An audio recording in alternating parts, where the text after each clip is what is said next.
السلام عليكم ورحمة الله وبركاته. ازيكم عاملين ايه؟ يا رب تكونوا بخير. بقالي سنتين تقريبا ما اتكلمتش في مواضيع من النوعية دي، يمكن كمان اكتر من سنتين، لاسباب كتير شرحتها قبل كده. اولهم ان الموضوع ده خطير، وان انت اخرك هيبقى هاشتاج ومحدش هينفعك. فالموضوع ده بتاع شهد ده انا هتكلم فيه، بس يعني للي ما يعرفش القصة هي مش محتاجة تتحكي، كلنا عارفينها. انه من كام شهر في واحدة كانت بتتسابق مع زميلتها في سباق دراجات، وراحت ادت زميلتها كتف كده، في الغالب كان عشان تاخد مكانها في الاولمبياد. وده اللي حصل دلوقتي، ان هي طالعه مع البعثه الاولمبيه. اللي خلاني اعمل الفيديو ده واللي خلاني اتكلم في الموضوع ان الناس مستغربه ازاي الاتحاد بتاع الدراجات ده يكافئ اللعيبه دي ويطلعها الاولمبياد، وازاي ده حصل، ويطلعوا يقولوا تبريرات هبله انه ده عشان مصر وبتاع، نفس الاسطوانه ونفس الكلام اللي احنا متعودين عليه. ببساطه لان ده العادي، ده العادي.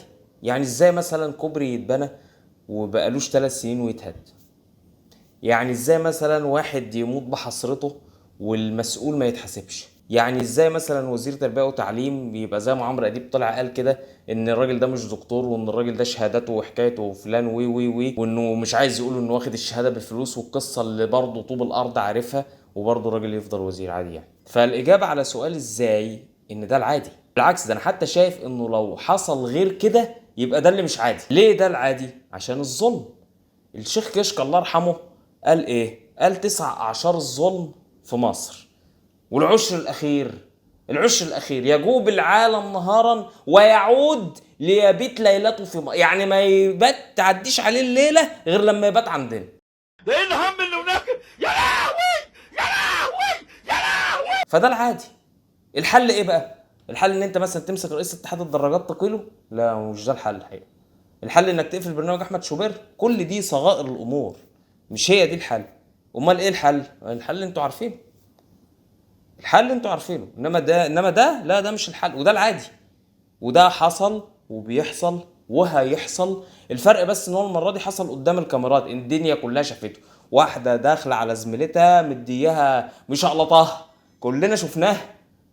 لو يقول لك ايه ده حادث تصادم، يا راجل يا راجل، ده حادث تسابق. ورئيس الوزراء طالع يقول على الوزير مش مشكله ان تبقى الشهادات موثقه من المجلس الاعلى للجامعات، او ان توثيق الشهادات من المجلس الاعلى للجامعات ده موضوع تاني.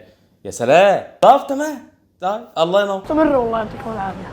ابداع والله. الموضوع يعني ايه؟ ما فيهوش اي حاجه تدعو للاستغراب. هو الاستغراب الوحيد مش في الموضوع، هو الاستغراب بالنسبه لي ان الناس بتتساءل ازاي ده يحصل. لا، ازاي ده يحصل؟ ازاي حاجات كتير تحصل. ازاي نقطع الشجر ونروي عواميد النور مثلا؟ ايه رايك في الحكايه دي؟ ان احنا نقطع الشجر ونروي العواميد بتاعه النور، دي حاجه جميله جدا، صح؟ السلام عليكم.